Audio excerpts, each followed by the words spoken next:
Hi everybody, welcome to today's discussion for Eating Disorder Awareness Week.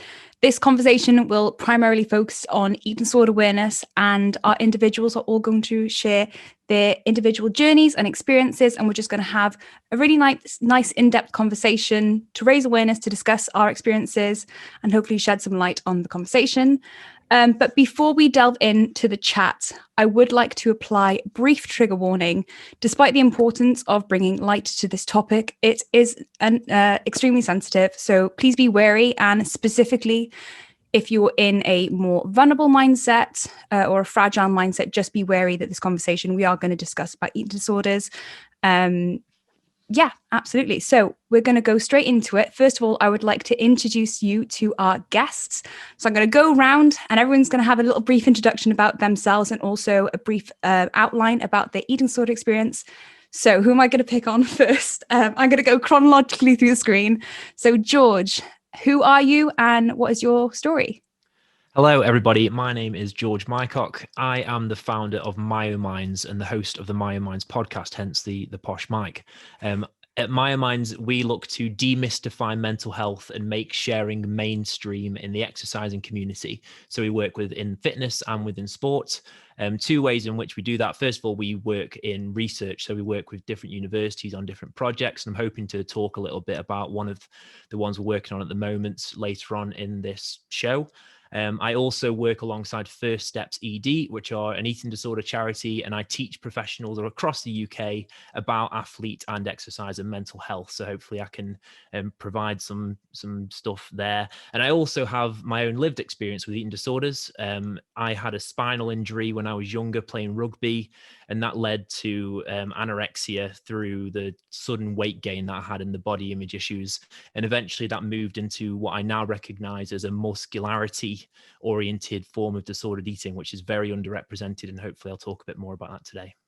Amazing. Bobby, would you like to introduce yourself and introduce your cat, please? Sorry. Hi, I'm Bobby. This is Squiggle. Hello, Squiggle. She apparently is joining us tonight. I am a former 1500 meter runner and cross-country runner. I'm now studying at Loughborough University, doing a master's in business psychology.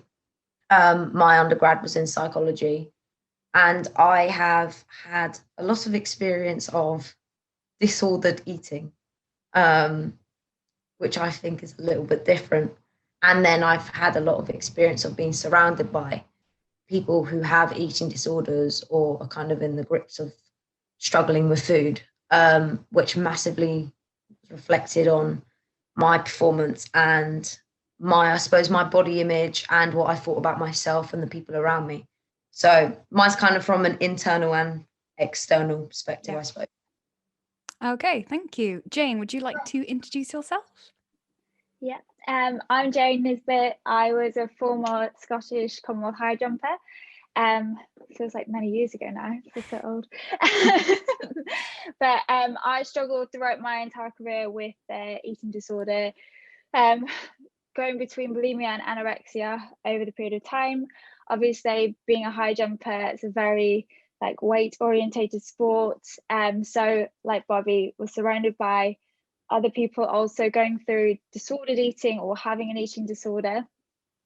Through that period of time, there wasn't a lot of information available or support groups available, because we were going back almost 10 years ago.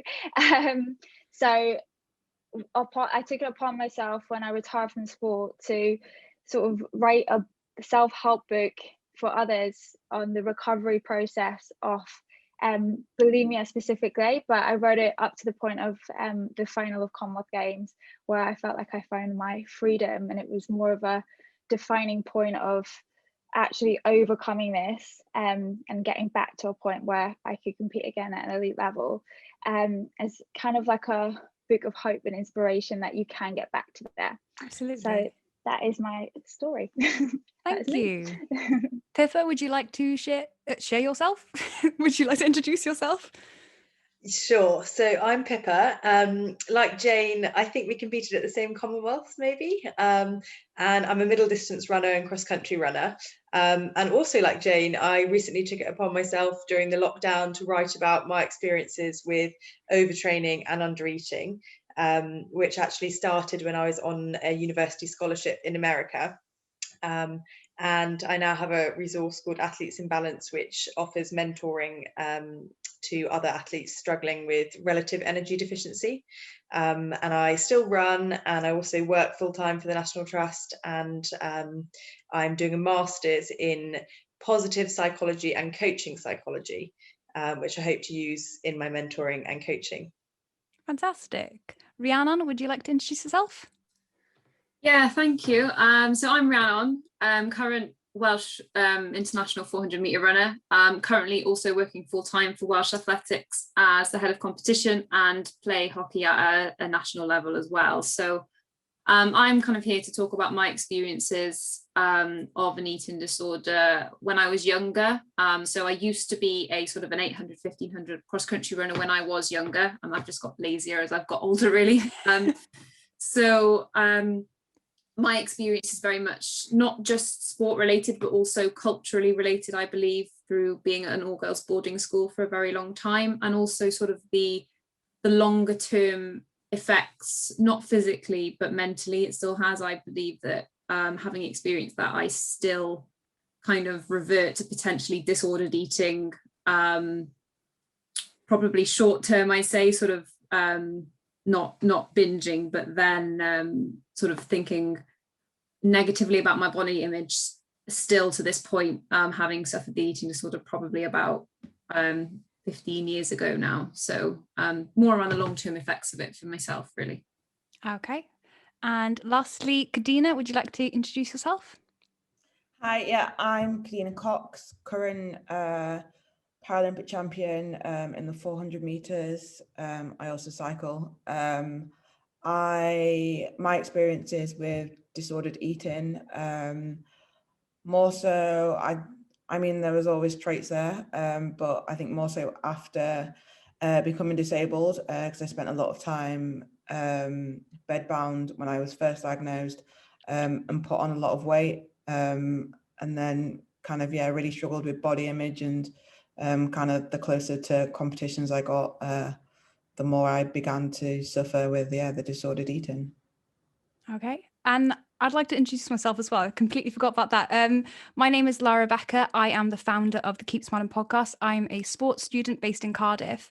I suffered anorexia nervosa for quite a few years. I was discharged from hospital 5 years ago, and now I've utilized those experiences of anorexia, bulimia, depression, anxiety disorder, the whole shebang, and I've used it to kind of utilize positively to create pro-recovery content across social media, across the podcast. I speak publicly and, would consider myself a bit of an activist. So just trying to turn, the detrimental elements of my life into something positive and inspirational, and something that individuals that were in my experience, that are struggling right now, can utilize as a tool. And yeah, I use sports specifically for something massively positive. I invested myself into long distance running a few months after I was discharged, ran a few half marathons for Beats, and therefore my passion and love for exercise and fitness, and gaining a love for training and respect for your body in terms of feeling stronger and empowered, just developed. And that's just a little insight to me. So we're going to delve into the first question.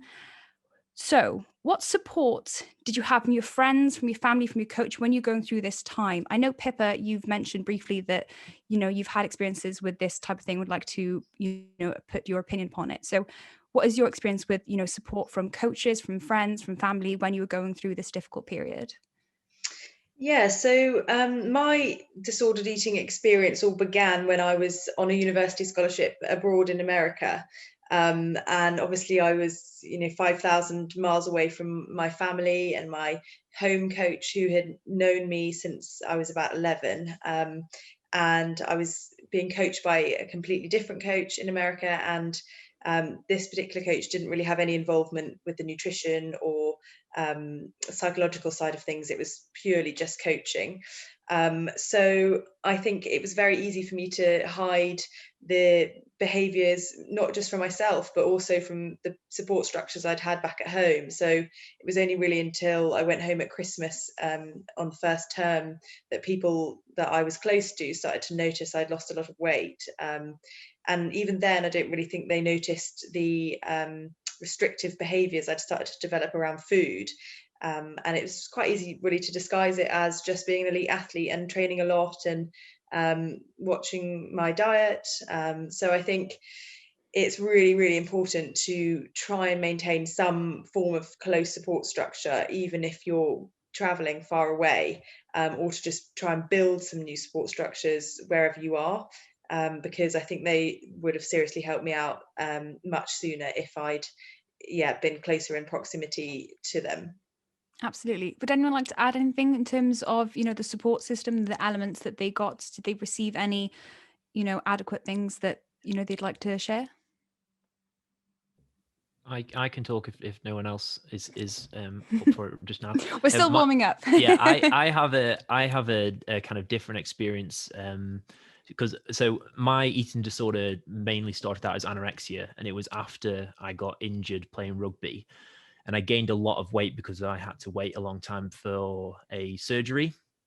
So when I started my kind of anorexia symptoms, so, restricting my food and exercising excessively, I was actually technically obese, or, according to my BMI, I was obese. So actually I got encouraged, because people often have the misconception that to be suffering with anorexia or to be suffering with an eating disorder, you have to be very thin or very skinny. And, actually it's a mental disorder. It's something that goes on within your head, within your psychology. So I actually originally got encouraged to continue doing it, which was obviously difficult. And then my eating disorder transitioned into this kind of muscle-oriented form of disordered eating, which is more common in males. I'm going to be talking a lot about males here, just because I feel like that's my role in this talk today. So 1 to 6, you deserve it. The kind of the male population are very underrepresented in eating disorders. Absolutely. And a lot of the research basically assumes that that's because we ignore, or at least there's very little prevalence of, one, just research in males themselves. Less than 1% of eating disorder research is done on males.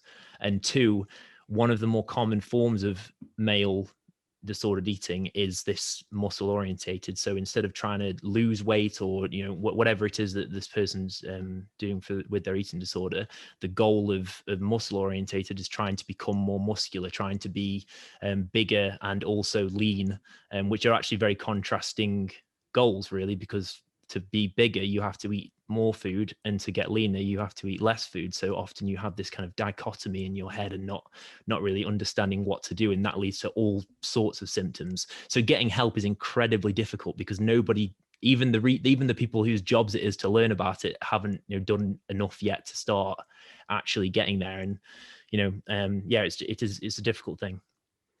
Yeah, absolutely. And, I can totally relate in terms of how in some circumstances, people can be encouraging because they're not necessarily totally understanding of the whole, destructive reality of suffering with an eating disorder. As you say, something that I am so passionate about highlighting is the fact that it's a psychological illness with triggers, and it's a mental illness, and the fact we can't solely focus on the symptom. We can't solely focus on the physical element of it. And there is so much more work and so much more consideration that is required.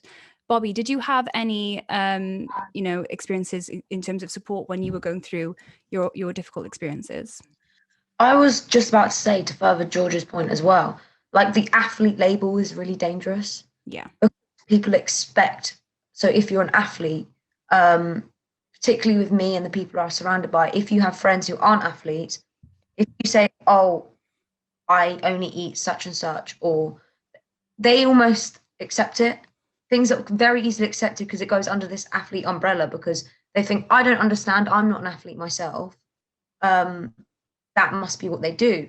So again, it's like rewarded. It's, oh my word, you are so disciplined. You are so, and it's like rewarded and encouraged because, oh, I couldn't do that, or I couldn't do this because I'm not an athlete. And it's like this umbrella, which kind of protects some behaviors which are really dangerous. And then from kind of an outsider point of view, when I had an eating disorder within my household. It's difficult to be that support when you're also competing as an athlete yourself. Yeah. So you can see the destruction of what's going on, but at the same time, it's difficult because there's a period of time where you can see that it's almost that behavior seems to be working. So then you've got two conflicting views of, I want the person I love to get better, but at the same time, they're not going to listen to me because their athletic performance at this point in time seems to be getting better. So for me, I was very torn between almost like my love of the sport and wanting to be better, and also then my love for actually my loved one who was going through it. So support-wise, I think it is that athlete label that is so dangerous because, like George says, you get encouraged. Yeah. And there's so many conflicting elements of it. Jane, you were saying about your experiences of competing, how, it was a positive. What got you to that point? Did you have the network of supportive individuals encouraging you that way? Did you have, a good foundation of individuals that were motivated and helping you? Yeah, so I had to rebuild a structure. So from initially, it was like I was not in a good place, and my coach, I was switching over coaches because of this, and they sat me down and they were like, who is driving your bus right now? And I was like, so he drew me a picture of a bus, and he was like, put yourself on the bus and everyone that's on your bus, and how is everyone contributing to what's going on right now? And I was like, I'm not even on the bus. I was like, I'm literally behind it. Like everyone else on the bus was basically controlling my life. And so I had to basically try and restructure everything and start creating a support network. And I always referred back to that exercise to ensure that I was going on the right path. So from the point of 2010 to 2014, I basically restructured everything. So everyone who was in my support group was actually there for me to help me improve and actually get better, and sort of thought about my mental well-being as well as a performance as well, because a lot of the time as an athlete you get so caught up in the performance side of stuff that you forget about actually what makes you feel good, and you just think, well, you need to think about performance on top of before feeling good. And actually, if you don't get everything together, the performance doesn't happen. Yeah, absolutely. It's just about prioritizing that psychological health and well-being, because then again, that is the sturdy foundation for you to flourish, not only 100%. as an athlete in your competition, in your performance, just as an individual. And as it's been mentioned, you get so kind of engulfed within the identity. So it's important to really value what's important, and your mental health, your well-being, your psychology, ensuring that your support network is absolutely motivating and encouraging. 100%. And nothing, I can recognize that it's very easy for some individuals to consciously, subconsciously push you towards the negative kind of elements or push unhealthy mechanisms. So ensuring that you are surrounded by positive people that are going to support you, that are going to prioritize you in every element, is absolutely fundamental. I guess as a way to continue that conversation, I have a question about the triggers and what not to say to somebody that's suffering or has suffered in the past. Has anyone had any experiences specifically where they have encountered kind of conversations or times where it probably wasn't adequate, and almost raise awareness and light to people who are possibly listening of, best not kind of put this label upon us, best not probably, discuss these particular things just because it's a bit triggering. Has anyone had any negative experiences in that respect? I have. I remember not long after I kind of spoke out about where I was at. I come from a Caribbean family, and eating disorders aren't really a thing. It's not that they're not a thing, they're just not, we just don't really understand them. So my family really struggled with it. And I remember there was a day, and it was probably 6 p.m. I'd not eaten anything all day, and I kind of just picked at a little piece of toast, and I'd put half a spoon of porridge, a ladle of porridge into a bowl, and decided that I'd have that, and then I wouldn't have anything else. And my little sister came in from work, and and was kind of like, see, I see you eating loads of food, so what's even wrong with you? And it was just like, you've literally just seen me eat the only thing that I've eaten for like the last 2 days, and you're saying that I'm eating loads of things, and people making comments like that. Then I left the bowl of porridge there and just didn't eat anything for the next few days. I think, you know, just commenting on what someone's eating when you know they're going through kind of issues around eating is probably something that's really detrimental. Whether they're eating too much or eating too little, I think you should be really careful around commenting on that, because that can, you know, trigger them to do something to counteract that.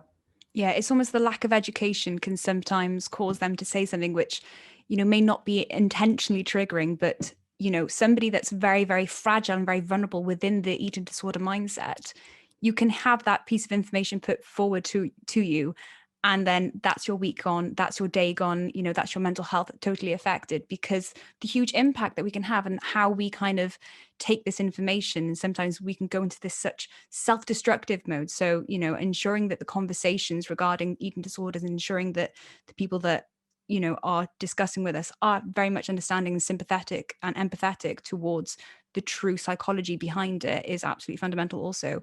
Rhiannon, I saw you shaking your head a few times. Can you add anything from your personal experience possibly, or your perspective? Yeah, I think so. I mean, I went through my experiences a very, very long time ago now. And I think when I went through, obviously I said I was part of an all-girls boarding school at the time, but it was at a time where awareness of mental health problems such as eating disorders just wasn't there, I think. And it was very much a culture in an all-girls school. It was a bit like, oh, who can eat less than who on a certain day at some points. And I was really unhappy at boarding school as well. I really didn't want to be there. And that just kind of added to how I felt that I could control my surroundings, really. And I remember being sent to the school nurse at one point, who essentially told me to snap out of it.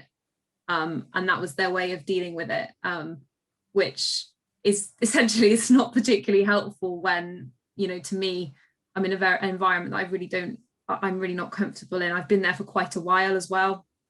And I think it was only at one point where I went home over Christmas and my mum really kind of realized how severe this was. So not seeing my family and, well, friends in school, but my friends outside of school for such a prolonged period of time, like 2 to 3 months of a term.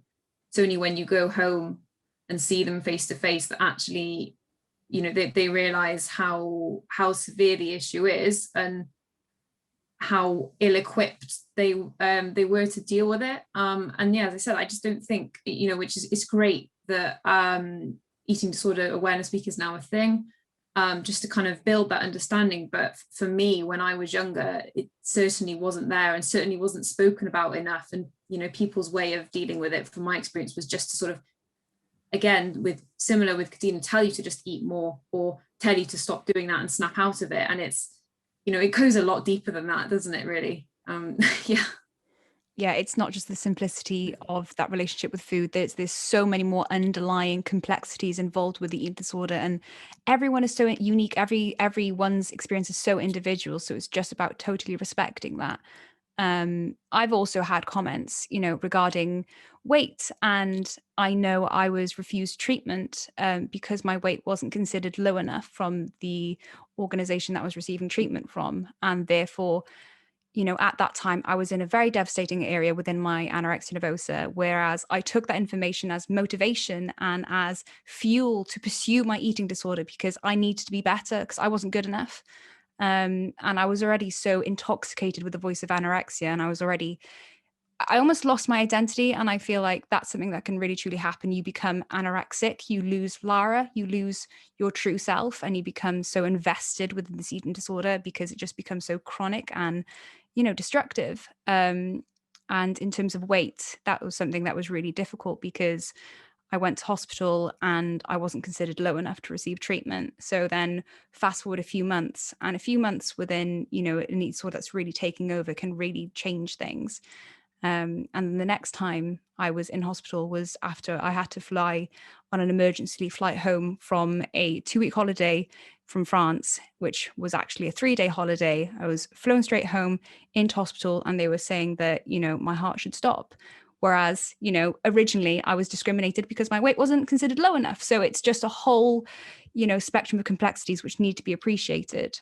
So going on to the role that sport played within eating disorders, discussing the both positives and the negatives. First, let's focus on the more negative aspects. Has somebody got a particular experience? I know we mentioned it previously at the start. Is anyone, wanting to go a little bit more in depth in their stories and, giving a bit of insight as to how sport has played a bit more of a negative impact, George? Yeah, I can. I kind of want to talk a little bit about the idea. I think it's not necessarily sport that I'm looking at specifically, but more the idea of an exercise addiction or compulsive exercise. But often, I know, as Bobby said earlier, that when you're an athlete, you're kind of encouraged almost to do more exercise, and it's almost accepted that you can do more exercise because of what you're labeled as. But exercise addiction can play a huge role in a lot of forms of disordered eating, and it's that feeling of needing to do exercise, of needing to do this training session, whatever, to stop negative things happening, if that's weight gain or if that's to earn your food, or in some cases to stop yourself from losing muscularity. And like I just said, sport performance is a great excuse to hide that compulsiveness and that dependency. And I know that there's probably coaches watching here and maybe athletes, and they're thinking, well, I've got a load of elite athletes. How am I supposed to know if someone's doing too much exercise? They're all doing loads of exercise. But a really kind of a good thing to look out for, and it's not the same with everyone, but is the idea of a positive feedback loop compared to a negative feedback loop. So a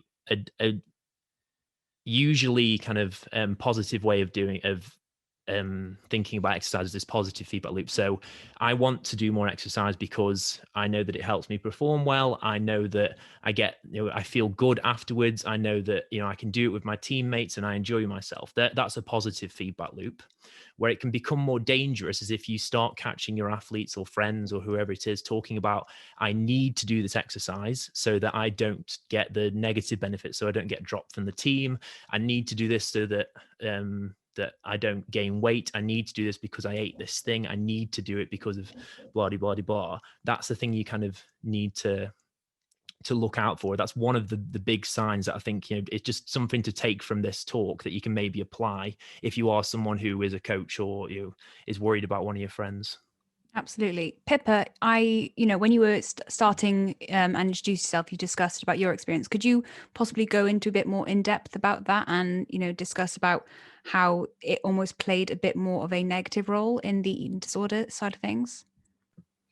Yeah, definitely. So I'd say mine was most definitely triggered by sport itself, which is a shame because I do think it has a brilliant role to play in potentially some people's recovery, as in your experience, or even the prevention of them.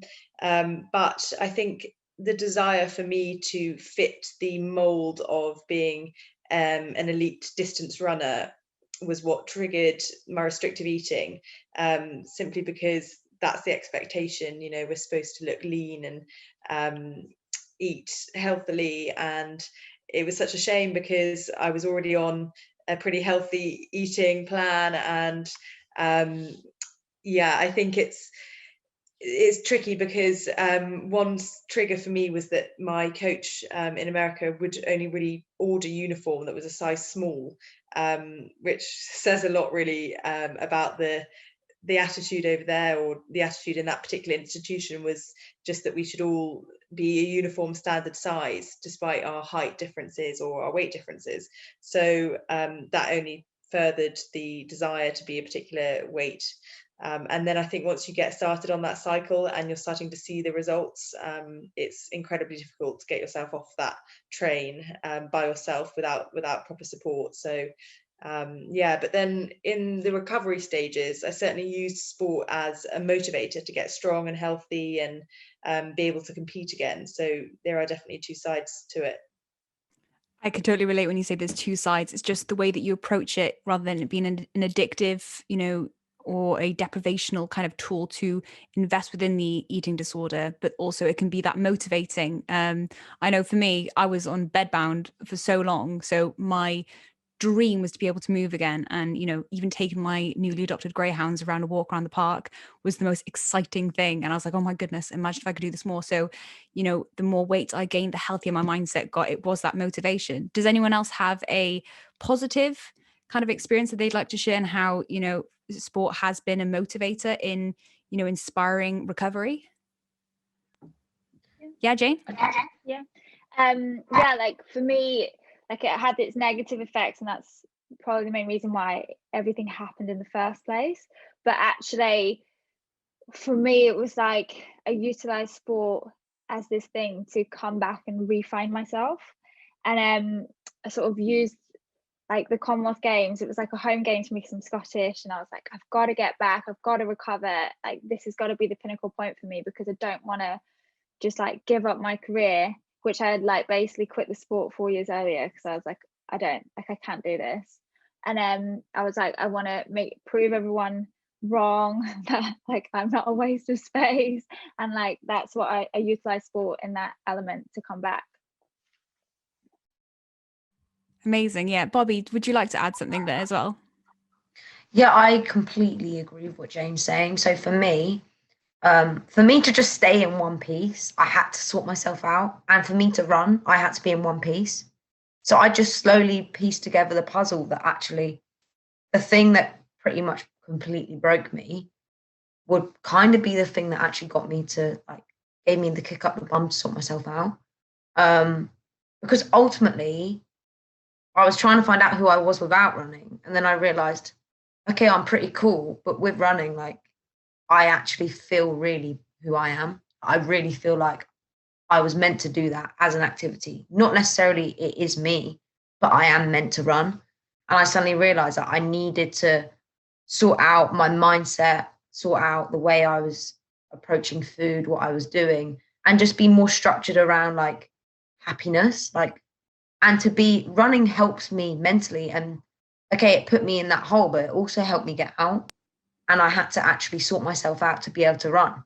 So it does kind of help you find yourself again, even though it put you there in the first place. It's some crazy weird cycle. But sport is amazing when we actually use it for what I feel like it's actually there for.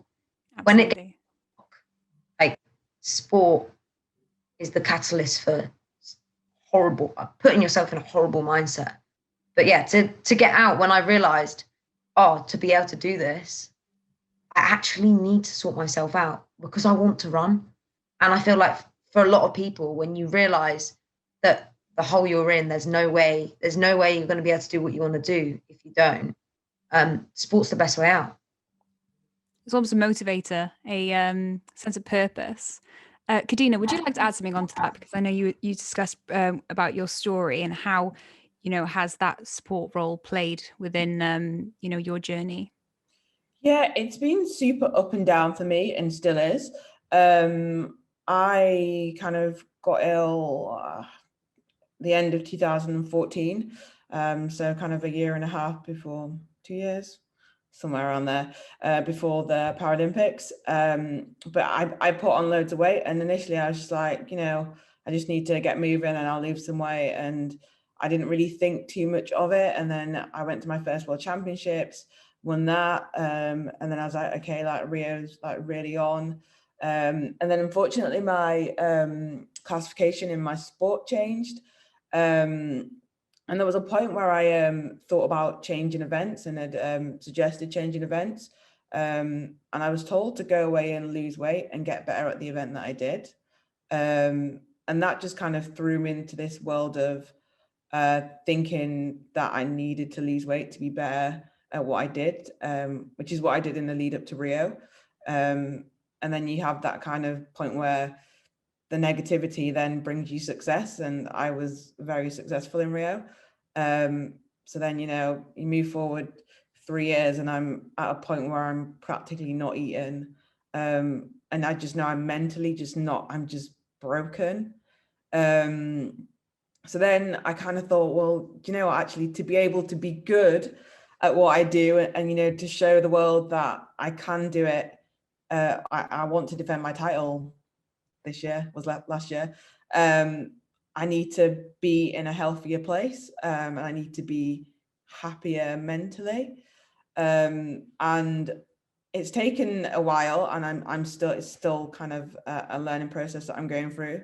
But just learning that, you know, food isn't bad, and really refocusing like the fact that if I want to train and want to, you know, be able to perform effectively, I need to eat well. And that's going to allow me to defend my title in Tokyo and kind of show that I've come out of the other side of it. Because I think in my head, success is still like being really light. So I kind of need to prove to myself that, you know, being anywhere it can be successful. And right now I'm kind of as heavy as I've been, but I'm actually moving quicker than I've ever moved this far out from a competition. But in my head, it's still a battle. So I feel like if I was able to, you know, have that success, and it just breaks that narrative. Like I can tell myself all the time that, you know, they're not linked. But I think until I can officially break the narrative, I'm still struggling. Yeah, it's adapting that internal dialogue, and also, as you say, just appreciating that it's not a steady journey. We learn along the way. There are ups and downs. You know, the gradient is going to be positive, but it's not necessarily going to be linear. And although we're discussing here, you know, I'm sure we've all faced our challenges. I'm sure we've all, you know, have our moments of vulnerability, and it's a long process, and it's not as simple as, you know, one day we're struggling and one day we're totally free and we have this sense of freedom and we're, you know, not struggling with an eating disorder. It is that gradual journey. But I think once you take your time and once you appreciate that it's a slow process, you're able to learn, you're able to grow, you're able to evolve, you're able to utilize your experiences and, you know, get a lot of experience in your back pocket, in your backpack, for you to only apply further and just gradually translate and gradually transform that inner dialogue within yourself to make it more positive, but also just being so considerate and being so, you know, kind and self-compassionate to understanding that, you know, it's going to take time. I have a question which I'm going to kind of like swiftly point towards George, just because I know this is kind of your side of things. You know, when we discuss eating disorders in males, it is more of a taboo subject. It is something that's not necessarily having as much focus and as much, you know, conversation around. So eating disorders in male is most common in sport. So why do we think that is, and why they're less likely to speak about their experiences? Yeah, just before I do, I also just wanted to say that I think picking up what Kadina just said there about the fact that her performance will get better when she starts to improve her relationship with food. I think that as bad as it is, I think there is still a lot of stigma in sport and in coaching and stuff that, you know, I don't want to really, you know, if I start acting in this way and helping my athletes with this kind of stuff, are they going to perform worse? Like, because, you know, what they're currently doing is working, but actually if you help your athletes in this, not only are you going to, you know, help everyone be happier and you live better, which is fantastic, but also you're going to get better performing athletes, which is, you know, so I think it's a win-win either way. But anyway, I digress, sorry. So yeah, I think in men in particular, again, I do see both sides, but I just feel like this is my stand here, so I apologize to the women out there. I'm sorry, I'm not speaking about you. So I think the main reason is that it's just one, it's just not understood, and also it's just not taken seriously.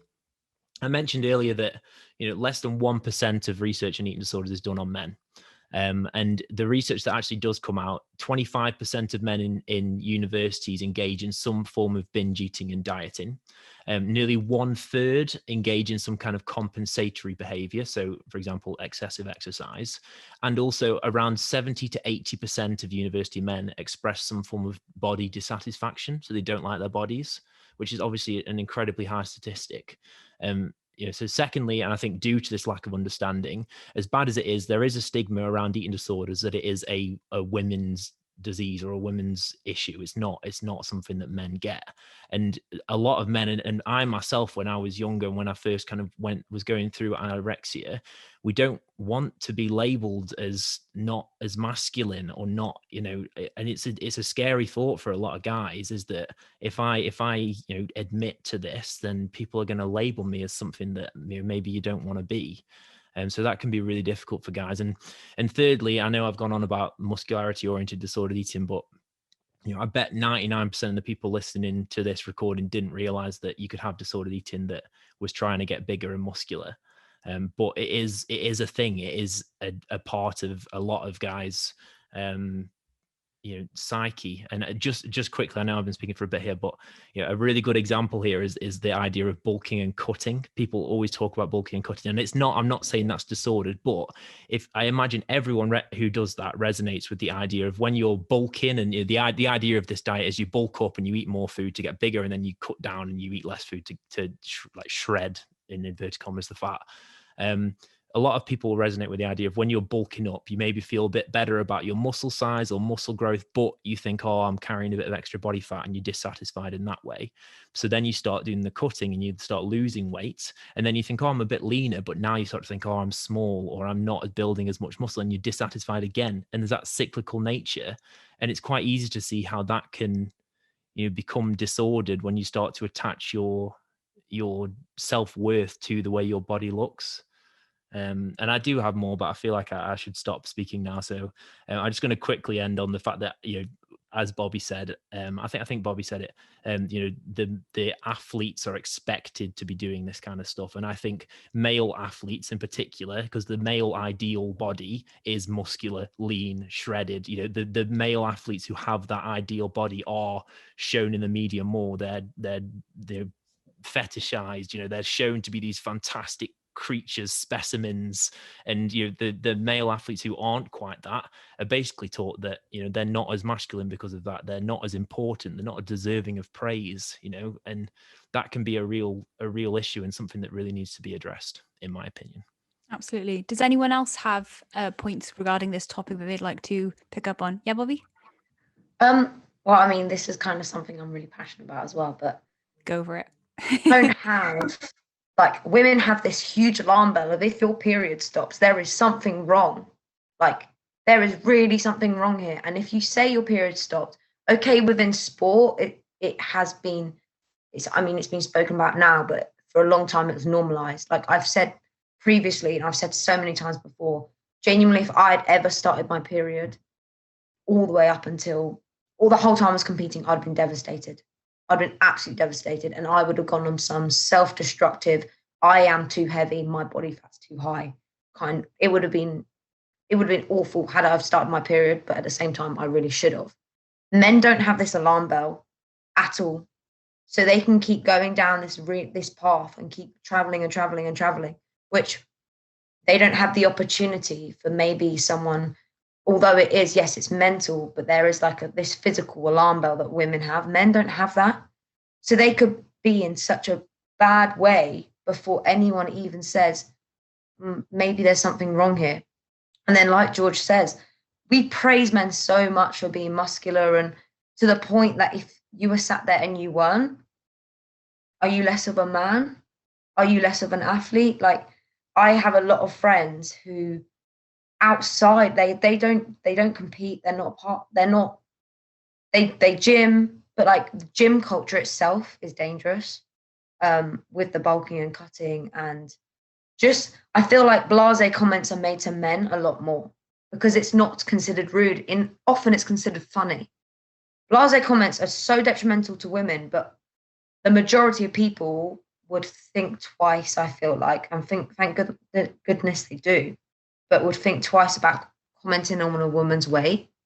Whereas a man, apparently we're allowed to do it. And that's really tough. Yeah, it can be really harmful because they're not necessarily appreciating that we're all human. We all have emotions, and we can all interpret this information in a positive way, in a disordered way. And it's just respecting it no matter who it is. Does anyone else have anything in particular they'd like to add to this topic, or shall we move on to the next little question? I'm taking that as moving on.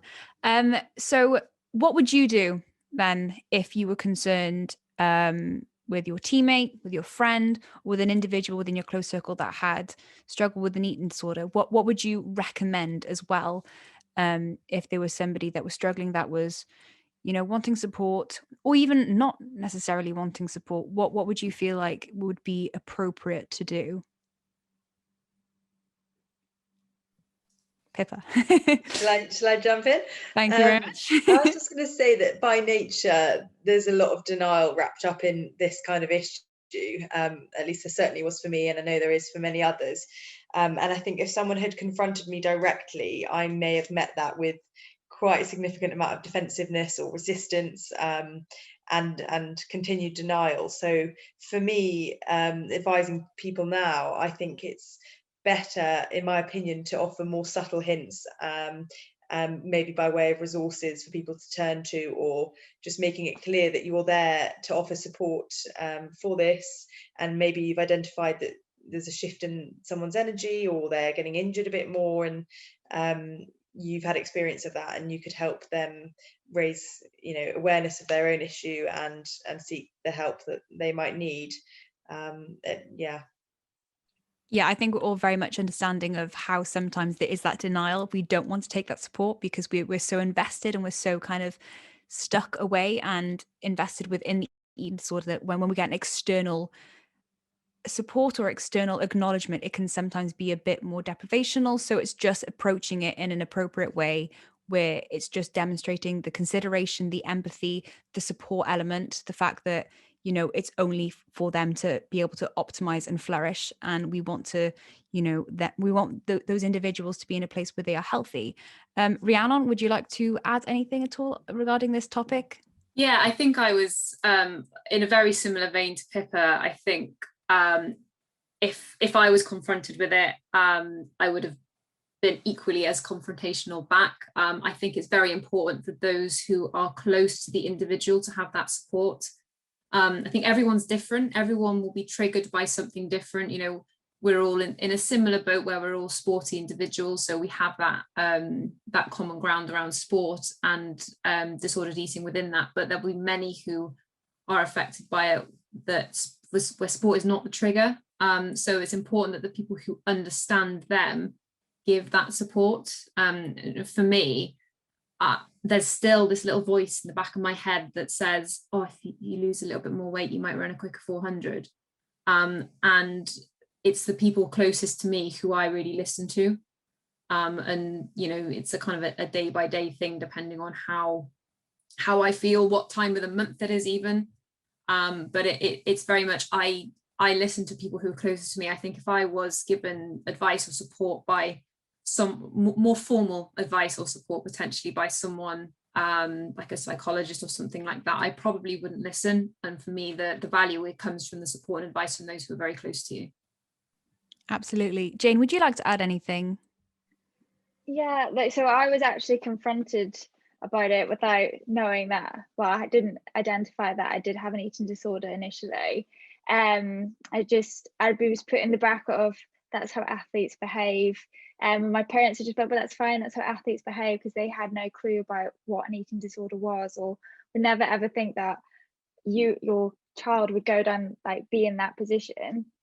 And I was confronted, and I was in complete denial, to the point that it was just I completely shut off and didn't want to talk about it, and became much worse just because of that. So I would agree, make it, you've got to be empathetic, don't go in all guns blazing, just be there as a support. I wouldn't even I don't even know if I was given a resource, I would have felt my brain's gone. I would have felt why is someone giving me this? So I think just making sure that you are there as a support, and actually read up about it. If you think someone may have an eating disorder, whether it's you or whether it's someone else, actually do a bit of research first in terms of understanding where you should come in from, because sometimes you and parents do this, so they think that they're trying to be the best and they're there to support you, but sometimes they may say things that they're not meaning it to be harmful and they're not meaning it to hurt you, but actually you're what? Especially when if you've got, say for example, bulimia, and obviously you've got the foods that are foods that are sin foods to you, and someone's making that food more of a sin food because they're trying to protect you, rather than just allowing you to be part of an experience, a family dinner or so on and so forth. So yeah, just being there and listening. Yeah, it is certainly difficult to navigate. There is so many complexities involved with eating disorders and the whole psychology behind it. But then again, it's not something that you can necessarily research because it's not robotic. Everyone has different experiences. Everyone has different triggers. Everyone responds to different things in certain ways. And it is just that being empathetic, being considerate and listening, and, ensuring that, during this time of an eating disorder, you kind of want to isolate yourself. You want to hide away. It's certainly something that I did very successfully. You want to totally invest yourself within the eating disorder and go down this self-destructive route, because the snowball effect, builds, the addiction builds, the self-destructive behaviors builds, and then you're becoming totally, invested within this lifestyle. So having somebody come in can be daunting and can be scary and can be quite confronting. So it's just about approaching that in a healthy way, in a way that, you're kind of representing yourself as a positive person rather than somebody that's going to impact you negatively. Because once you're in that mindset, sometimes, we've had the discussions, had people, discussing how they've, used the eating disorder as a way to optimize, and, discussing periods and discussing weights. And, obviously you're in this situation where it's such a high demand environment. So it's just about approaching it as healthily as positively and as empathetically. Is anyone else wanting to add anything regarding that, George? Sorry, I couldn't unmute myself for a second. So I think we'd all, I imagine everyone agrees with me here, but we don't want our coaches or friends or family to be clinicians. We're not expecting them to be doctors or psychiatrists and to know what to do or what to say. All we ask for is to create that environment that is non-judgmental, non-shaming, whatever it is. And it's about giving us the environment, the support network to help us kind of control, or at least come to some conclusion on our own back, to then go and get help or go get support. And I think a lot of people think, how do I, at least the people that I talk to when I do my teaching, the coaches and things always say to you, but how do we do that? Like, how do I start that conversation? How do I make that support network? And I think one, like we just mentioned, reading up on it, I think a really good way to do it is this talk. Say to your athletes, say to your friends, oh, I just watched this talk from British Athletics talking about eating disorders awareness. And, I want to make the point that if any of you want to talk about it, I'm more than happy to talk to you about it. I don't know anything about it, be honest and say, I don't know anything about it, but I'll sit with you and research it together and help you figure out where we can go next. I think that is just an excellent idea just from there. Absolutely, couldn't agree more. Does anyone else want to add anything towards this, not necessarily the topic in itself, but eating disorder awareness as a whole, before we begin to wrap up the conversation? One thing, I feel like it does lead on from George as well, is I found when it was someone I loved, I say loved, I love her still. Like, I did fun things with her, completely separate. It didn't evolve around eating at all. So there was no pressure of, we will do this and we'll have lunch. I didn't pressure the eating part of it. We'll just do something fun. And for all the time that she could do physically fun things, we'd go on walks, we'd ride our horses, with anything which just made her smile and did fun things and made her feel normal and made her feel like all the time we're doing this thing. Sometimes it's easier to talk while you're doing something else, because you don't have to make direct eye contact. You don't have to feel pressured. The other person's also busy at the same time. Like, it sometimes is easier than to talk. And then when physical things became more difficult, it was just, I will sit and we will do our homework together. I will sit and I will read with you. And that silence then can be filled if it wants to be filled. It is really difficult. And I know how hard it is when you're looking at someone and you want to help. All you want to do is make them feel loved and make them realize, this isn't you, please. Like, you get to the point where you almost want to beg. But that's kind of when you need to sit back and let them talk. And if they want to talk, and they will, they eventually will. But it's just having that, it's not a cold silence, it's a warm silence. If you're both sat there reading, or you're both sat there, it's just your physical presence is more than a physical presence. It's a, look, I am here. Regardless of anything, I am here. And I think that's the most important thing. Don't preach, let them come to you, but be there.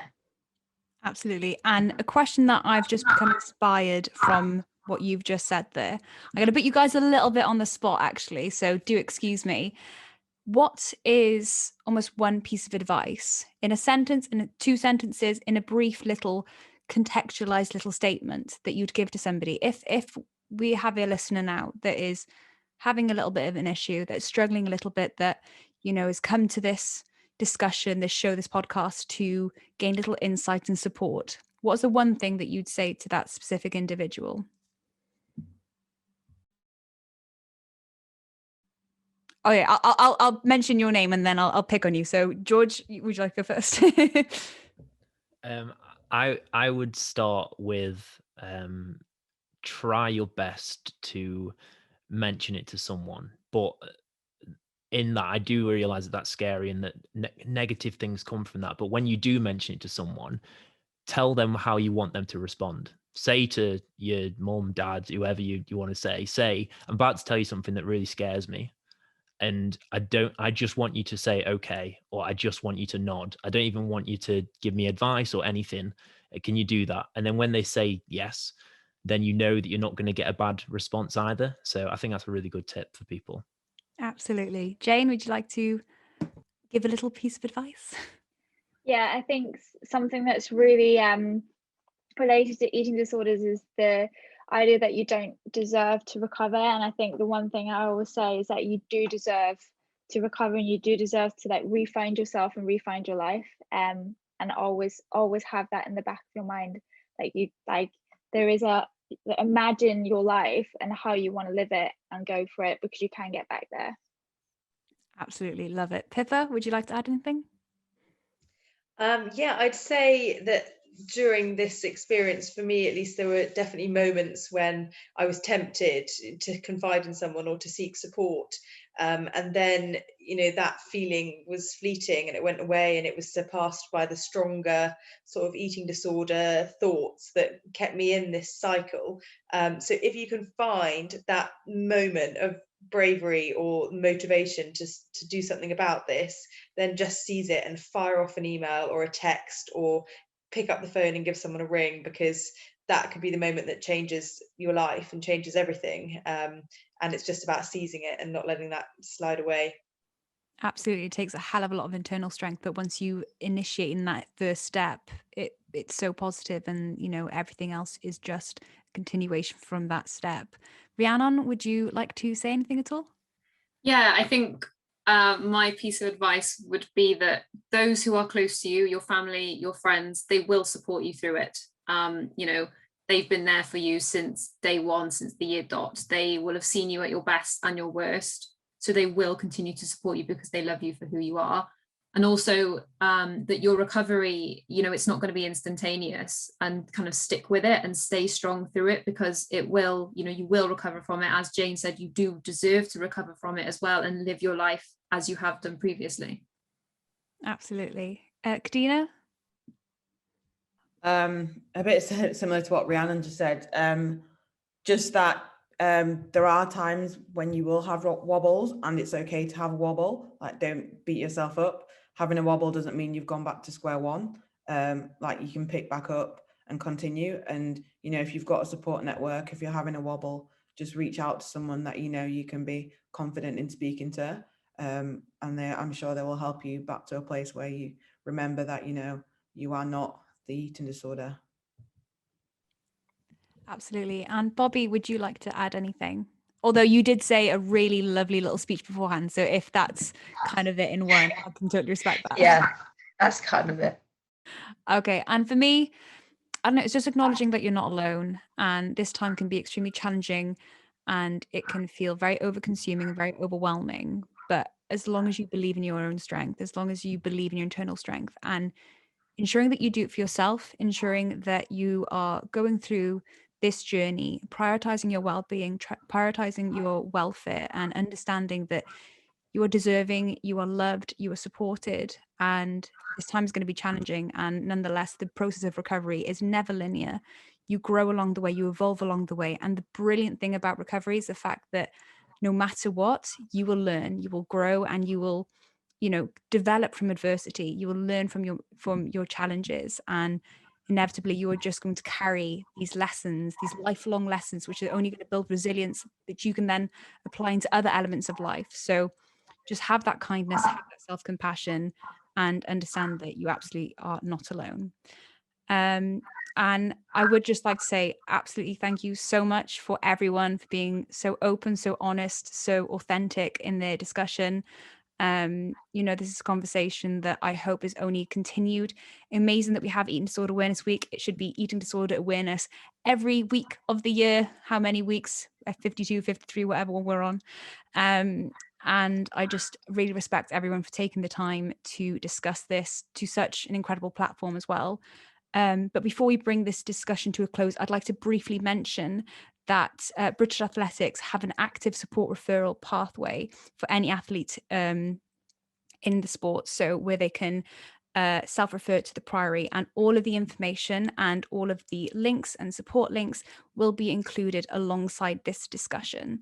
So anyone that's struggling, please reach out, please regain support. As we've said on the multiple occasion, you are deserving of love, you're deserving of support, you're deserving of recovery. You are not alone. There is support out there. There are resources available. It's just you now that has to take that initial step. And for coaches, for parents, for other people that are, witnessing an individual that is struggling, be empathetic, be considerate, and be respectful. It's a long process, but we will get there at the end of the day. And yeah, hopefully this discussion has just enlightened some individuals regarding the true impact of eating disorders and how they can be massively destructive, but how also we can recover, we can grow, and we can become healthier and stronger. So yeah, thank you, absolutely every single one of you. Thank you to George, thank you to Jane, thank you to Pippa, Rhiannon, Kadina, and Bobby. It's been an absolute pleasure speaking with you.